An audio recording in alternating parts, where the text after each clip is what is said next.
I guess this one's about the value of hard work, and one aspect of hard work is having a job, being able to have a job, being able to function in that type of environment, right?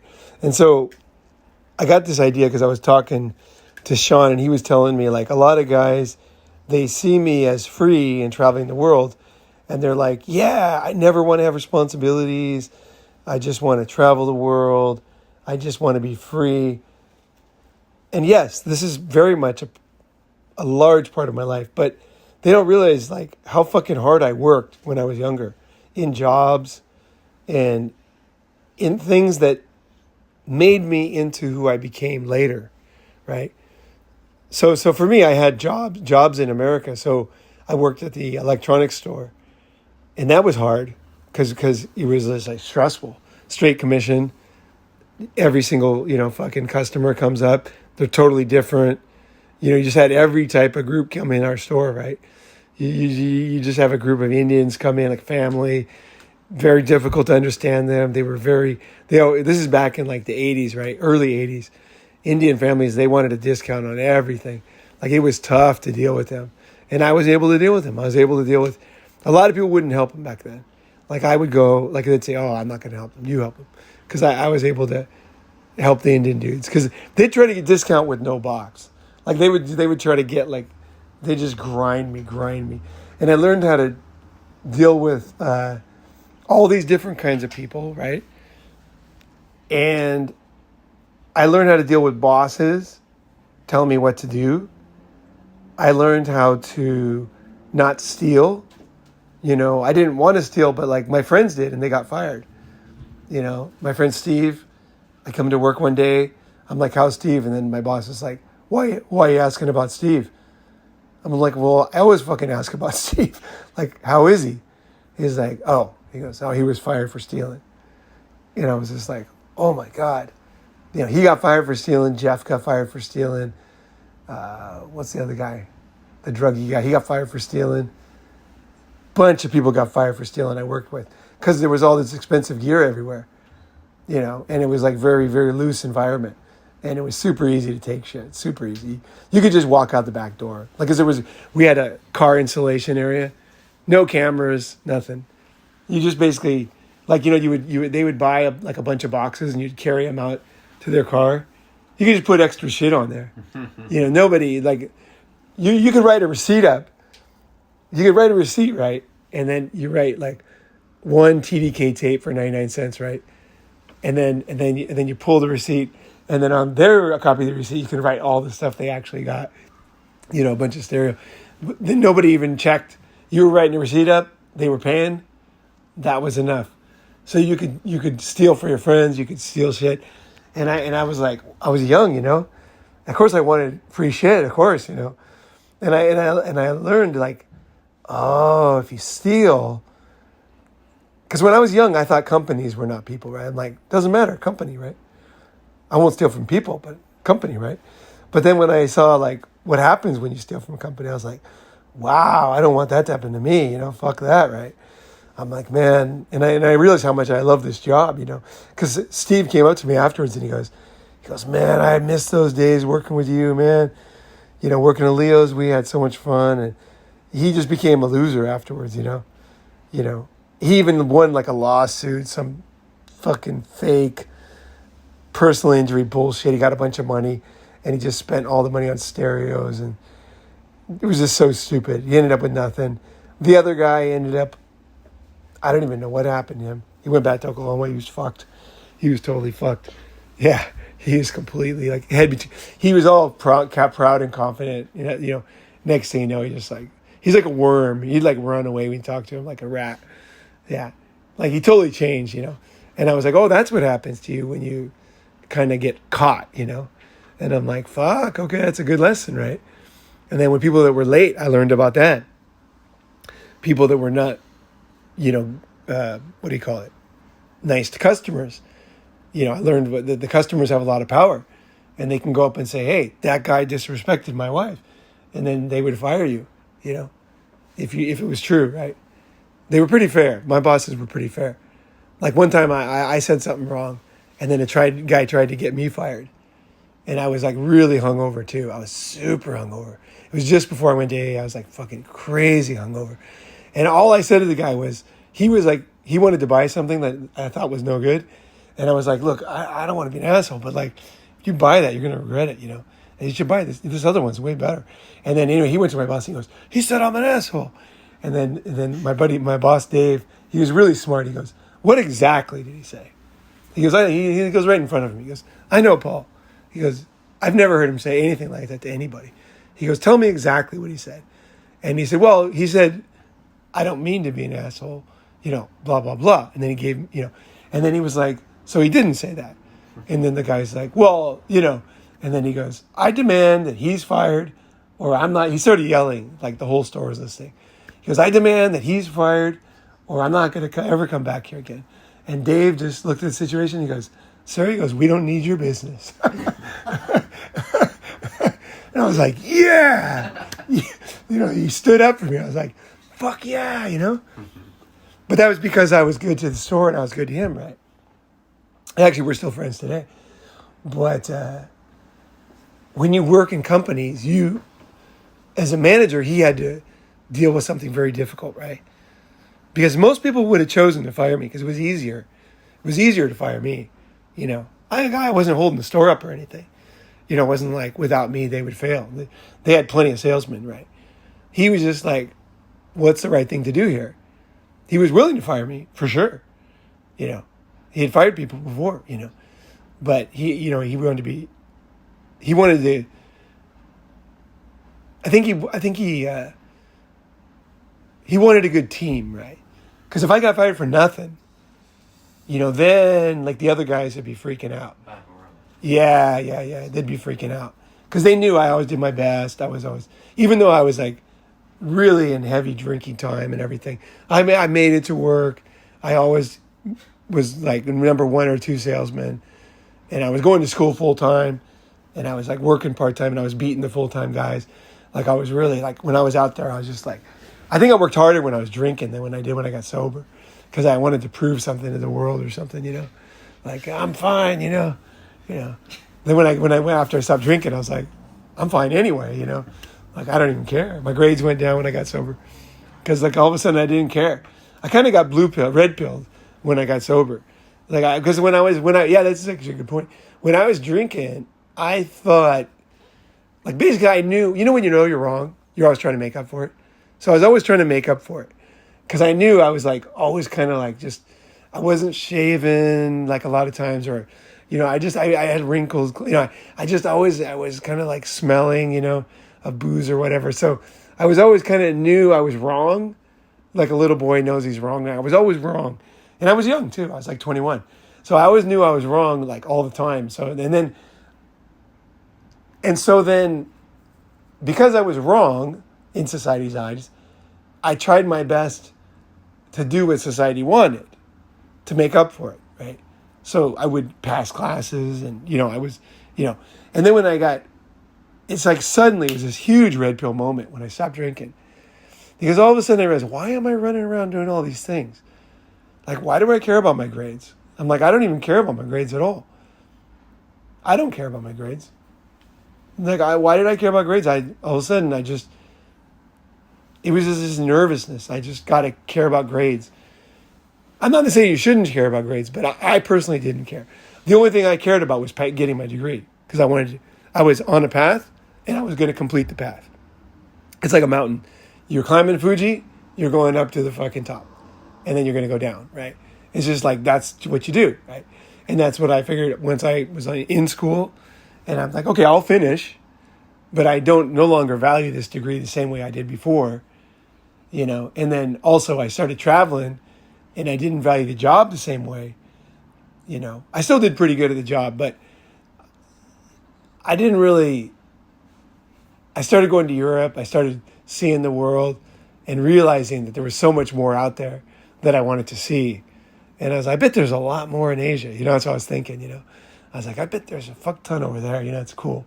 So even like my ties to like the job or California or America or my family, they were all kind of like, now I was thinking, who really cares about me?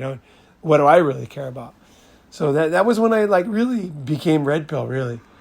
I just suddenly didn't want to get married. I didn't want to settle down. I didn't want to stay in America. And I was just like, I'll get my degree and I'm out of here. So then 1 week after I graduated, I left America and pretty much never went back till the court case, right? So I was just like, I'm out of here, man. Yeah. And so that was my stopping drinking was good because I was able to, I didn't feel guilty all the time anymore. And I didn't feel tired all the time. So I wasn't always catching up anymore. All of a sudden I wake up and I felt great. And I'm like, all these ideas in my head, why are they there? Who put them there? What are these ideas? Why do I have to do all these things? I'm like, I don't care about any of this stuff. I don't even know what I care about. But I love traveling, I've really enjoyed traveling. I want to go travel. I just want to go out there. I don't care if I'm more successful or less successful. I just want to go out and see shit, And so, anyway, so then, but I learned a lot from that job, I learned a lot from that job about how to conduct myself around many, many types of people, how to be on time, how to see myself from the outside. And one of the biggest problems, I think, misunderstandings a lot of Ronin guys might have, young guys, is that they think that they're good enough as they are. You're not good enough as you are. You need to improve. Men are not born, right? We're built, right? Women are born. Basically, you got the woman right there. She needs to learn a few things, how to be a woman, right? For sure, there's femininity, and a lot of women don't even learn that. But that's one key thing they can learn that helps them, right? But men are totally different. We have to be built. We have to decide we're going to do stuff, go and battle it out and do it and create ourselves. It's like we're building our own transformer robot as we go, right? And we need to prove to ourselves and the world who we are. I don't know why we're that way. We're just that way. This is the way we are. And so the problem with just freedom is you're just going to become a loser. Like a trust fund kid. They don't have to build anything. So what happens to them? They wake up at 12 o'clock, 3 o'clock. They don't work. They drink. They're sloppy. They just don't feel good about themselves. If they lose their money, they're totally hopeless because they can't earn it again. If something goes wrong, it's like men need to fucking, even if we don't make money, we need to fucking do it. We need to be tested. And that's what having a job does. Having different jobs, So I had jobs in Japan. I worked as a headhunter as a job before I started my own company. And that's a key thing. I worked at 3 companies before I started my own company. So I worked at TMT. I worked at, where was it? Medina Consulting, Axel Technologies. I worked at 3 companies. And each one I went up and up and up. And then I was ready. My last company, I had assistant, was paid by the company, and he was setting up meetings, and I knew, I'm ready. I've managed an assistant now. He sets up meetings. We're making tons of money. I know I can support a company now. So, but a lot of people, they think, they read too much. Manifesting, okay, here's the thing. Manifesting and The Secret are real, but they're for women. Yeah, they're for women because women get their money from men, right? So a woman who believes in herself and has this, that she's going to get some, so she goes out in this world with this positive, hopeful belief. She's going to meet some man who's going to give her a lot of stuff and marry her. That is a very realistic thing. A man is not like that. You can't just walk through the Marunouchi business district with a positive, optimistic feeling and someone's going to give you a building, right? This is not going to happen. You can walk the rest of your life through that district with a positive attitude, but you actually have to say, you have to get down to the nitty gritty. What businesses are here? How can I get a job? How can I learn something so that I can, have my own, if you want your own successful business or run somebody else's successful business. So that's a big mistake.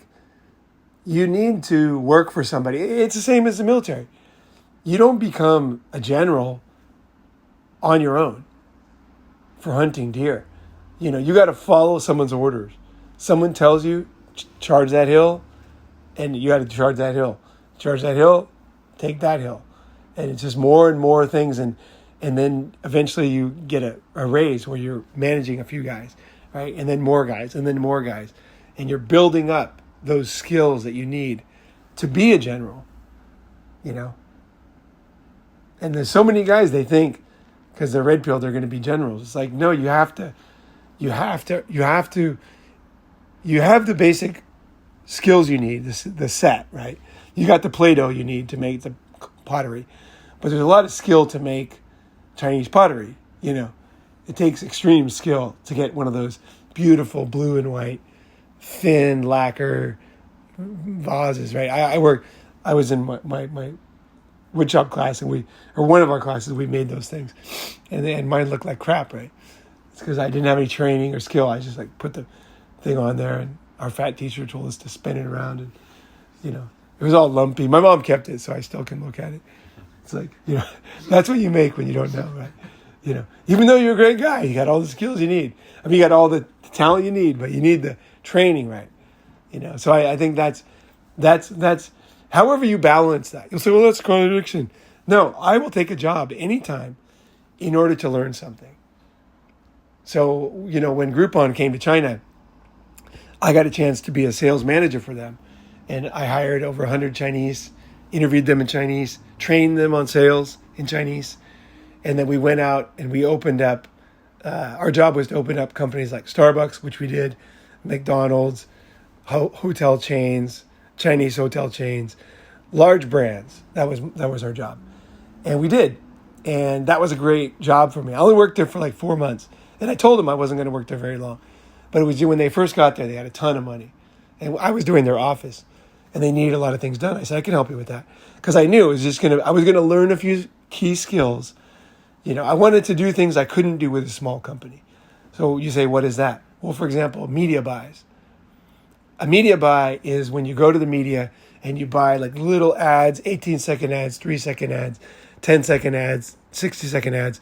You buy packages of ads, and then you put, advertisements in those ads and then you test numbers to see if they work, and you're constantly shifting the ads. So media buys. So I wanted to learn to do stuff I literally could not do with my small company, so that I could have a broader picture of the internet, and a broader picture of the media, and a broader picture of capital, a broader picture of investors, because this was the Samler brothers from Germany were the big investors for this one. The Samler brothers, they owned all the Groupons outside America, I think. Anyway, they owned the China one.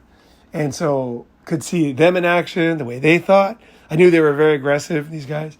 Very, very aggressive internet people. And they did very well. And they worked at the speed of light, too. They were insanely fast. And it was crazy fast. They expected results I want 500 guys hired in 2 weeks, That's the way they were. They were just and if you didn't do it, you're out. They were they wanted it done. Done. No excuses. And it wasn't that was, nobody until the internet had ever done that, had ever acted like that. Because businesses were always very conservative until then. But they had a different pair of glasses.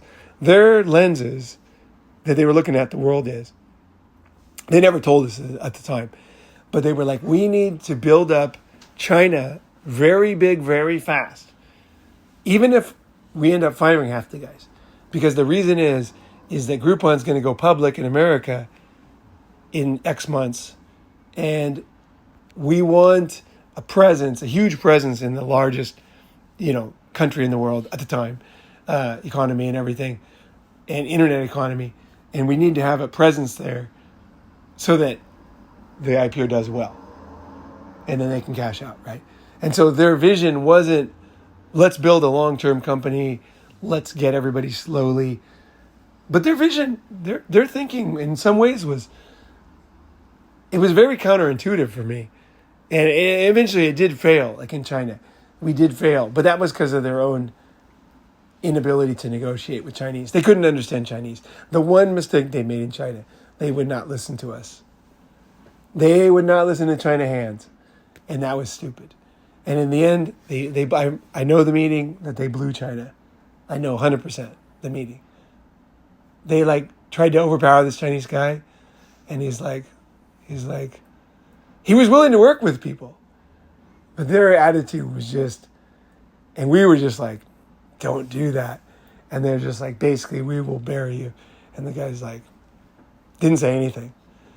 He just called his friends, and we got fucking crushed, right? But he was actually coming in peace, actually. He was going to work with us. He respected Groupon, because we were the first biggest group buying company. And they were copycats, right? And he respected Groupon's technology and everything. He knew he was doing better than us in China. But still, he knew we had something to offer. We had a little different take on it. We had international offers. We had a history. You know, there were certain things we could do with him, right? But he just had the wrong. He was wrong about Asian power when he was wrong. They didn't listen. They didn't. So I'm not saying they're perfect, but at the same time, they were right about a lot of stuff. I thought they were wrong about everything, moving so fast. I realized you can hire 500 pretty good guys as fast as you can hire 500 a little bit better guys. You know, it's not that different. 500 guys in China is 500 guys in China in a lot of ways. You know, 500 sales guys out making sales calls, presenting shit, going to companies. Here's our company. You know, it's not that different. If we would have waited 6 years to hire those guys, it was smart the way they did it. So I learned there's other ways to think. Because as a guy who was, you know, raised in business before the internet, I couldn't understand the way they were thinking. I'm like, this is crazy. Like, you're going to hire this many people this fast? Like, we were hiring, there was like 100 new people every day. Like, it was madness. They were ordering like hundreds of laptops every day. And people were stealing them. You know, people had like a bunch of laptops at home. There was no inventory. Like, people were taking desks home. Like, it was like crazy. There was all kinds of corruption going on. I could write a whole book about Groupon China. And it would be, the only thing is like, I would never do that because it would be really backstabbing a bunch of people who would get fucked over because there's a lot of shit went down. But anyway, I thought it was very humorous. I thought the whole thing was very humorous. And I learned a lot. So I think you have to be ready to jump into situations in companies. Now, did I have a job? Yes, I went to work. Yes, I had to be there in a certain amount of time. I had to stay till late. But man, I gained so much in those 4 or 5 months, man. I came out a totally different person. I kind of came out like internet-wise. You know, larger, not just sending emails and YouTube. Like, I came out like understanding a more broader, which is what I wanted. I wanted to have a broader understanding of the internet. That was something I'd never had. I had a broad understanding of retail. I had a broad understanding of automotive. And I had a broad understanding of manufacturing. But I did not have a broad understanding of the internet. I just knew from a consumer level. I wanted to know from the data pipe level how the internet works, how things happen. And I learned a lot at Groupon, actually. Because the people that I worked with, they were all like really smart. It was mostly like Chinese Americans went to Harvard. It was mostly like Harvard, Princeton, all these guys. And they were smart. They were really smart. Yeah. And it was fun to work with them, actually. And they ended up doing very well, most of them. Yeah, in fact, pretty much all of them. So I made good friends. So it was very valuable. So I'm not saying get a job making fries, but I mean, having a job is fucking valuable. Don't overestimate yourself on your own, you know. Be humble. Keep learning, right? What am I missing that we were talking about before? Crystals? Oh, no, we're not going to talk about that topic. That'll be another topic. Yeah. We're talking about this crystal girl, this music festival gypsy girl. But we're not going to talk about that on this one. So just a little bit of what I've learned from working a job. So Because you didn't or have a job when I met you. right, Yeah. right. No job. You had your own company. If you could even call it a company. Yeah, just like a imaginary title to make myself feel good. But you didn't know it at the time, right? Yeah, no, I was a big time pretender on that Well, one. but you didn't know. You just didn't know. Remember when I told you like your brother is this and this and this? Yeah. And then you Anyway, were so like, holy shit! Like so this- I was pretending for a long time. I had a company, and I had some good ideas. And well, you invested a lot of money. I mean, it wasn't like totally fake. Yeah. yeah. Anyway, so eventually I kind of realized I'm like, this isn't going anywhere, and Oh, before you say next, I think this is the number one thing. The number one thing is you had your own company, right? So you're like president or whatever, and it was making a very high technology product that has a lot of respect. And so you could have spent your whole life doing that. Like a lot of people on LinkedIn, they have their, CEO of a WordPress template, that's their job, they bought a domain, whatever it is, quantum technologies, and then they're the president, and then they get addicted to that. And they never want to go, like they basically are fake when they're young, right? And then they never see themselves and have like the ability to slow their own ego down and laugh at themselves and say, you know what? I'm not learning anything. I am not the big man I thought I was. I'm not going down the right road right now. I need to change. I need to adjust. My road is going nowhere. And it's my road. I chose it. I'm on it. No one else can do it. I'm kidding myself. And I'm going to change. And that right there, what you did after is like a typical success story. But that right there is very rare, actually. I'm telling you, where you came from to where you are now is a miracle. I hope you know that. so yeah, like I wasted kind of a few years, 2 or 3 years, maybe a little bit more, but I was definitely like addicted to the dream or the vision of like, because I have imagination, right? So you could like imagine like, oh, this would be so great, it could turn out like this, and it was just like really hard to let that go. I think I was depressed for like a day or two when I like finally accepted like it's dead. But yeah, eventually I just let it go, and then I was able to move on. And so now we're talking about like the benefits of working a job. So I finally, it was like, all right, time for me to find a job. Basically got no money. No work experience. Yeah, no work experience. I want to say like 23. Okay. So I went to like a tech school, and just for like a month, got like a certification, and then got a job. So And it's a high-paying job. yeah, high paying job, and basically just talking about some of the benefits of working a job. Starting out. Just say what you do, because Okay. otherwise people think you're in an office with some So boss or you're I work on wind turbines. It's just like a basic labor job. I thought there would be more electrical work, more. It's really simple. Like if you have a body, if you have a beating heart, then you're good. You can work it, right? Just show up to work, and that's all you really need to do. But just the benefits, starting out, you can have a traveling job, which gives you per diem. So that's like money for like your housing and food for the day, and like that almost like doubles your salary out the gate. It's all like tax free. So like as a young guy, I would definitely recommend if you can get like a traveling job in like construction or basically like any one of the trades, like it's very like you can get in very quickly. They need people. I think wind turbine technicians, I think that's the number one fastest growing job, at least at the time I looked, next to like being a nurse. Now maybe I wouldn't like recommend nursing because that would take, you have to go to like years of school to get into that. But something where you maybe only have to go into like a school for like 1 to 6 months, or if you already have some like relevant experience, you can get in pretty quickly. But I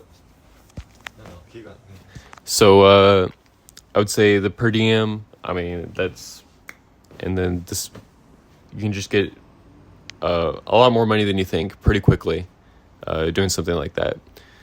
And then other benefits, I'd say if you go into something like construction or whatever, I'd say you grow a pretty strong body from just like moving heavy stuff every day. I know my arms are definitely a little bit bigger from doing that. And then just learning to work with people and learning different types of people. I think for me, it was very interesting to see the difference between like married men and guys that aren't married. Because like a married guy, like he always has his like, you know, family and kids first. So like it would definitely be like very easy. I don't know, like when I went back to my headquarters for like training, basically you can like still collect per diem, and basically there's kind of ways to not get around the system, but you can like stay with other guys and you can just save a ton of money. And like a married guy, I can go, hey, I'll sleep on your hotel floor for like $100 for a week, and then, you know, I make like $500 by doing that. So but like a married guy, he's like, oh, $100, you know, it's like just like all for his family. So like very easy to get him to say yes on that. Or some other guy, he's, you know, maybe he's afraid of being like a homo or something, so doesn't want me to sleep on his floor. So but just Sure. But It's a kind of stupid thing, yeah. Yeah, so like a married guy, very easy, like, hey, $100, let me sleep on your floor. Yes, you know, no problem. But yeah, definitely seeing like you can like easily, or it's like very noticeable the difference between like how big of a difference like a married guy versus an unmarried guy acts. Like I'd say like a married guy, he's like always going to show up to work on time, like he's supporting his family. So like they're just a lot different, and you kind of have to like work around them like to notice it. But it's definitely very, very interesting. I'll say, like, since you started working this particular job, right? I think you definitely stand up straighter. You act much more mature. You know what I mean? You look at people in the eye. You know, you just basically, you really grown since you got the job. Like I can tell just in your mannerisms and the way you do things. Because you came to summits before and nobody really remembered you. Like, Joel, who's that? You know, that kind of thing, right? But now you're here, like, you know, like you're a big part of it. You're like, oh, call Joel, where is he? You know, and so you can see people react to that too. They treat you as one of the guys, you know. People can tell when you're trying to sneak away. Like when you're being a worm. People know that, the difference.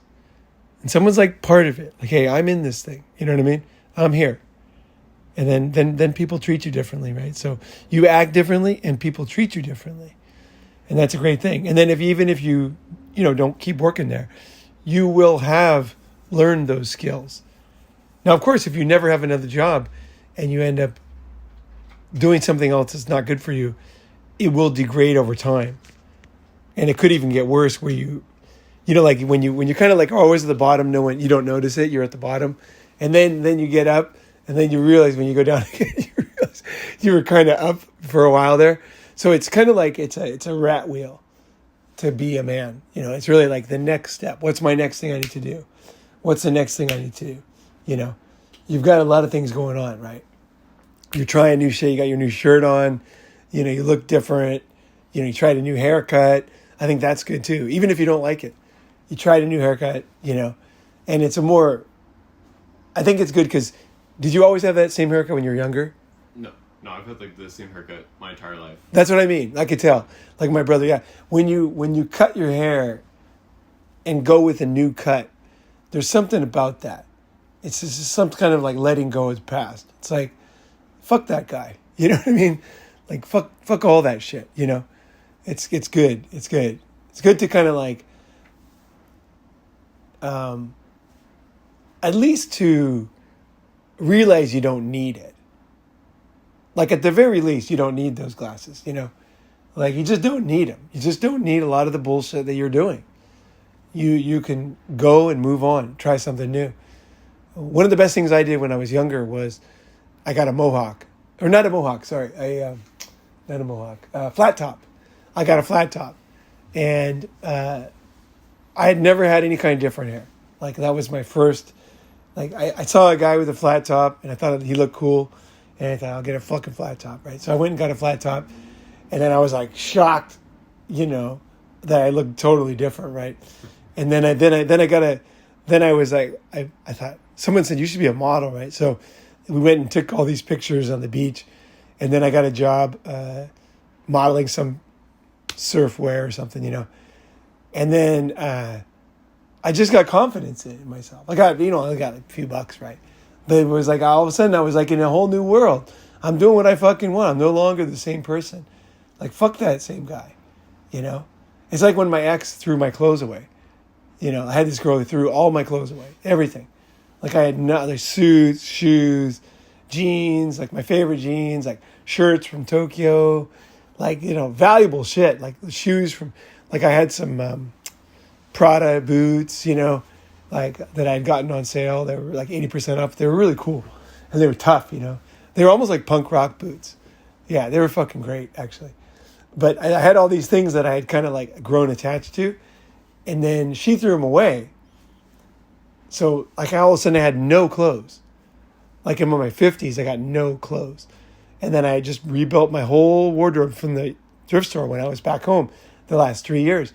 And I can't tell you how freeing it is because I let go of my old self, right? All those memories attached to those clothes. Oh, so-and-so, my sister gave this to me. Oh, I was wearing this in this place. Oh, that girl's with me, you know. Like I just all gone. And I went in and just got all new clothes that look good on me now. And I learned how to pick clothes out much better. I let go of my past. And I would never go back to who I was. No fucking way. Like no way. Like it doesn't seem like a big thing, but it is. For me, it is a big thing. Like I just let go of a lot of bullshit when those clothes were gone. And with my new clothes, I love my new shit. I picked it all out, but I'm not attached to it. Like I will fucking change it in 2 seconds. I was just going to come here. And then I told Sean, I said, I'm going to put on all my clothes. You tell me which ones I should throw away. And he told me like 30%. He goes, and he told me why. And I just fucking chucked them. I gave them to him or I threw them away. Brought them back to the thrift store. And it was a great feeling because even though I changed, I'm not tied to these new ones either, you know. And I'm just constantly adjusting for who I am today, right? And that's important. It's very important to keep growing professionally, in your style, in the way you see yourself, in the way people see you, because it changes how people look at you. You know, when you go home, pay close attention to what people say about your hair. Because some people will say, oh, you should grow it again. And then just think, is it because it looks so good? Or is it because they want the old Joel again? Is that what they want? You know what I mean? Just think about it. When people say things, it lets you know a lot about where they're coming from, right? Whereas a lot of people will cheer you on like, fuck yeah. You know, and I heard this, like, try something new even if it's wrong. You know, and that's so true. Is you got to try new shit. You got to try new shit. Don't be the same person, you know. You know, and that's what you're doing. You're doing it with clothes, you're doing it with style, you're doing it with jobs. And then now you're doing it with countries, you know, and there's more, right? That's fucking great. It's great to see, and you can see it in yourself. Like if Rev was here, he would really know, because Rev was at the summit in Ozarks, right? You know, and you're a totally different person than you were then. Yeah. So, yeah, as far as just like working a job and learning new stuff, I mean, definitely just like being around other guys sharpens you up. Like a lot of other guys would poke fun at me. So, and like I didn't have like a response to that, so I just go like, fuck or whatever, But it was like I just keep on saying like the same thing again and again, and then eventually they're like, they start making fun of me because of that. They're like, oh, like Joel only has this like one response, and so like they were like bantering around, and like I didn't have a response to their banter since like I've just been like so introverted and just like I was like very not socially well rounded, and I guess eventually I had to like kind of like grow out of that, and I think the town you're in too didn't help.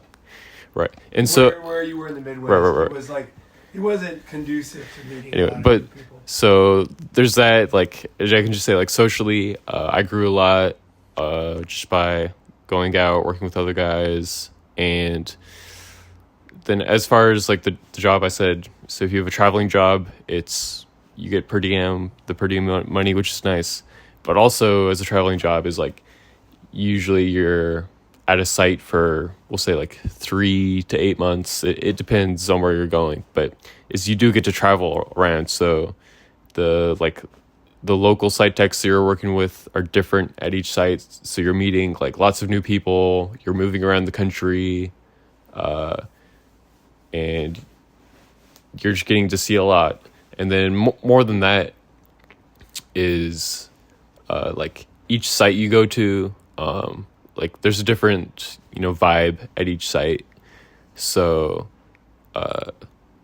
like I'd say like the first site I went to, I'm like, this site's pretty good, I like all the people here, and then obviously then the next site you go to, like, oh, I guess it's not as good as the first site. But then like the one I'm at right now, I'm like, oh, this one is like so much better than all the other sites I've worked at. And like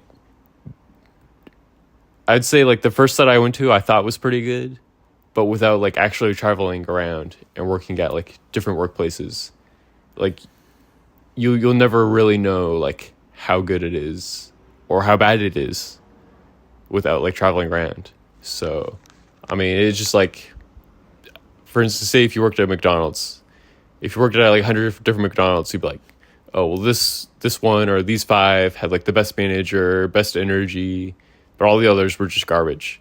But without like working at it, or traveling around, like you'd have no way of knowing. And I'd say like right now that's the same. Just like traveling to Japan is like, you can watch videos of Japan, you can read all you want, but without like actually stepping foot here, right, you'll have like no way of knowing. So you just gotta get out there, move around, and really just experience new things. All right. Anybody else have anything to add on working? I want to roll it back a little. Like,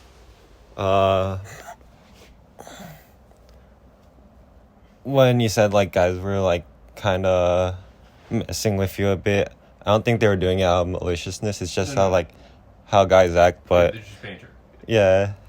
But I want. I couldn't be like banter back to them. Oh, okay, nice.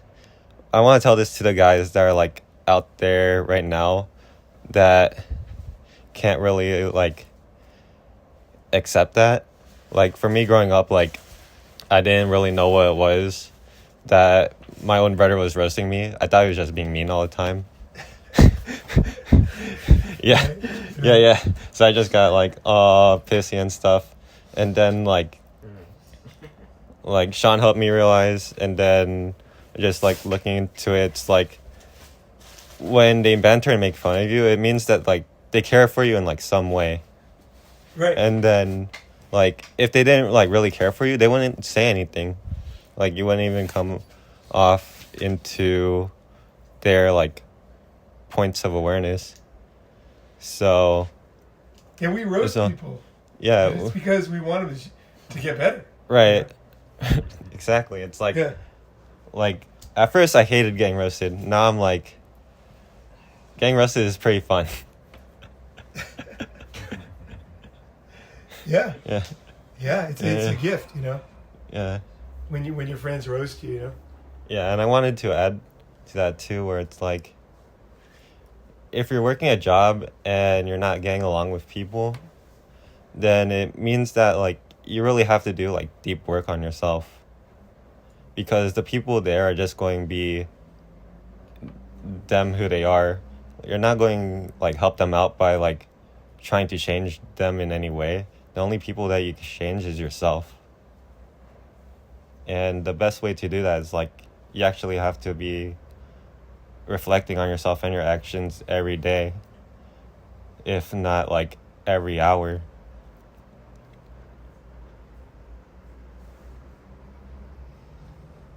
Yeah, I think the Prime Minister of Thailand. You know, I forgot.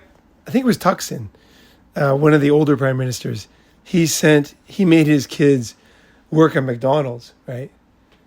And everybody in Thailand was shocked, right? Is because powerful people basically don't work in Thailand, and the kids are like, they're like royalty, right? And then everybody was shocked, you know. And then he said, "Hey, look, when I was young, I was in the U.S. and he was to some study exchange thing, and then he worked at McDonald's, and he learned how to talk to different customers. He learned how to count money because he said he gets so nervous they'd hand him the wrong amount of money. He was just like paid out of his own pocket or whatever. He just couldn't talk to people. He couldn't just say, hey, you know, this is $2.96, it's $2.99, you know, and that you learn how to. That's what I learned at the sales job, is just to converse with a lot of different people, which sounds very easy, but actually it's not that easy. You know, it's not that easy when you're a kid. You know, it's hard. You know how to talk to your brother, and that's because he treats you a certain way and he knows you, right? But total strangers, they say all kinds of random shit, right? And you're like, oh man, how do I handle this, right? They make fun of you. They fucking whatever they do. You know, some old lady gives you an extra 100 or whatever. You know, you got to give it back. You got to learn how to deal with the public, and it makes you mature, right? Mm-hmm. So even a job at McDonald's it's no joke, you know. Like, it doesn't have to be like president of fucking X corporation. It's like any kind of job out there for, let's say, like, you're a very young guy, you're in your teens, you're like believing that you can change the world by creating some sort of ultra company, like, go for it. But also remember that, like, getting a job, even if it's part-time, it will man you the fuck up, like, real quick. Oh, yeah. Yeah. Oh, dude, when I was, like, in like, probably 5th grade, I was in 4th or 5th grade, my neighbor, he said, you need to earn some money, you know. And I was like, well, how do I do that? He goes, you wash cars. He goes, I'll teach you how to wash a car. So he taught me how to wash his car. And then he paid me, you know. And then he told me, go to the neighbors, right? So I went over and I'd knock on the door, and, you know, some kid comes over and is going to wash your car. People would always say yes, basically, right? And then I was washing cars and I was really loving it. And then I got kind of like, I wasn't paying attention, right? So then I got one of the guys next door, he was like a laborer or a truck, some kind of like construction job, right? And he had a big truck. I never knew how to wash a truck. Like, it's like a lot of dirt, you know, and like had these big bumpers, and then inside the bumpers, they were like empty from the inside. And so I didn't even know could be dirt inside of a bumper, right? So like, I was just like washed it from the outside. And then he came back, and he was the first guy. He was pissed. He's like, this car's just as dirty as when I left it with you, you know? And like, it wasn't, but still, he was like, and then he kicked the bumper, and a big clod of dirt fell out of the back of the bumper, right? And he's just like, he did pay me, but he was pissed. He never did it again. And then I learned, I got to pay attention here. Because then at first I learned how to knock on the door, ask for money, and then clean the car. But then I learned, I got responsibility now. I got to fucking pay attention, you know. That was a great lesson that guy taught me. Especially when he kicked the fucking bumper and the mud fell out. I was just like so embarrassed. Like, yeah, he was so right, I was completely had no clue, right? And that was a great experience. I know for me, like, so I was just living with my parents for till I was about 23, and I did work a job before then. Like, I was kind of working, I think, half a year before I left high school.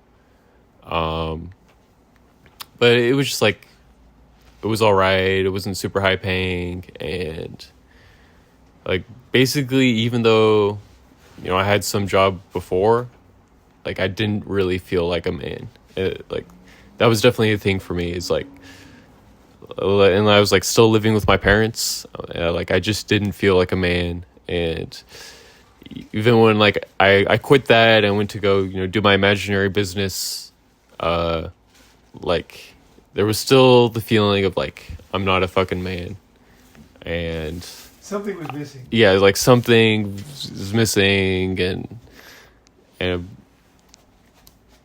I knew there was like a lot of other stuff, like basically like I've been wanting to like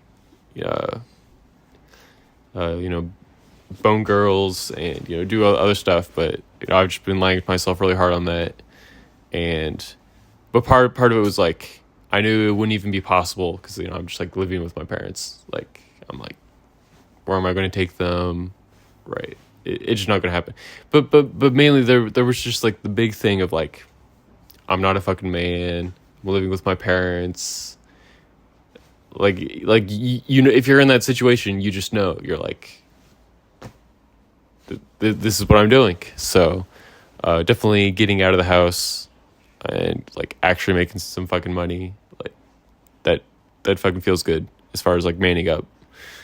Like if you're living with your parents, you're fucking living with your parents. Yeah. All right. Anything else? I'll try to put this into words. I think like one of the most primal drives we have as like humans, maybe it's like evolutionary, I don't know, is that we like everybody wants to be in a state where we have a lot of money, we have like everything figured out and settled down so we don't have to worry about anything. Like everybody's kind of chasing that carrot at the end of the stick where like that's why they work. That's why they kind of pursue things, is to try to get to this like idealized comfort, perfect life where you don't have to. Yeah, exactly. You can just fucking like chill and just sleep all day. Yeah. And Girls laying around feeding you grapes. yeah, you just kind of get your perfect like hedonistic utopia. And that's kind of like that's kind of like the unstated assumption of like a lot of what people do, I feel. And I also feel like that's probably one of the most dangerous things in your psyche. Because if that's really what you're chasing after, then that's what you're going to indulge in when you get it. Like when you finally get the means to get it. Because you might make a little bit of money and then you can just kind of rest on your laurels and sort of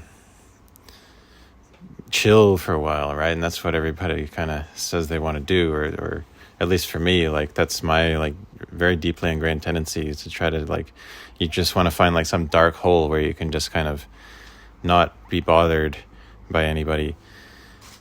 And I'm pretty sure that's one of the worst things that you can actually do, because then if you get there, and there's ways that you can get there without really much money or worldly power, if you know how to like reduce your expenses and shit. Like you can just get a cheap place to live somewhere in Thailand or whatever and just kind of, relax into your hole. And then the years go by and the years go by and the years go by. And pretty soon a decade's gone by and you did fucking nothing because you just found some comfortable thing to do. So, I think like when you're getting a job, like when you're pursuing money and power like that, you have to be really like fucking honest with yourself about like why you're doing it, and to try to like to try to sort of realign your motivations, not to be like chasing after money and comfort and pleasure and fucking shit like that, but to be chasing after, I don't know what it is, but like be something better, like something more clear, something higher that you could become or be, because you know, because when you get all that shit, you quickly realize how empty it is, and how like you just, if you get it all, you just fucking get depressed and just lay around all day, and there's really no benefit to it. Like as a man, like this, there's something about who we are, like what we are, that we have to be fucking like doing something or like pushing to something. I remember when my dad retired, he didn't want to retire. He started looking for jobs. Like he was 65. And at first I thought that was like ridiculous. Like, come on, you're 65, like just relax. But then, you know, like I've had my own opportunities in life where I had the opportunity to like just relax. And then what do? I think I got the answer here. The thing is like, and the scary thing is, that's what a lot of YouTubers are promoting, is that you can make $1 million, and people often attack them on saying that they don't have, you know, the ability, they don't have $1 million or $10 million or whatever it is, $100 million, and they don't have the capacity to teach you, and they're lying, and that's how they attack you. But what you're saying is that, well, they might not have the ability and they might be completely lying, but they're deluded in thinking that is the answer. So they might be lying about having the answer. And the reason why they don't know it's not the answer is because they don't have it yet. Or if they have it and they know it's not the answer, they're teaching you because they know they can make money off you, right? But the thing is that it's all not true. I'm going to end on this. I remember, had a big impression on me. I was sitting on a rock under Half Dome, you know, in Yosemite, and we were in high school, and it was freezing. Have you guys been there? There's like Mirror Lake down there. It's kind of like a river lake thing, and I can't remember if we were right in Mirror Lake or right near there. Anyway, it's kind of like a river, and it was moving, you know, and rocks and stuff, but it was freezing. It was like straight off the ice melt, right? And so I touched it. I was in high school, and we were with a church kind of summer camp or something, right, in a bus. And like I felt that I was like, I ain't going in there, you know. And so then people started jumping in. They're laughing. They're in the water, and I'm like sitting there watching them, you know.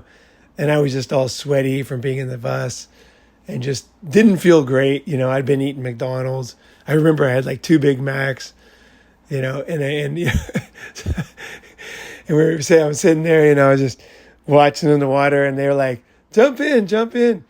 And I was just like, you know, like, and then finally I realized like, what am I doing, you know? And I just took off my shirt and just jumped in. And I think that's what it's about. It's the stream of life. We're in the stream of life, and then we'll be out of it.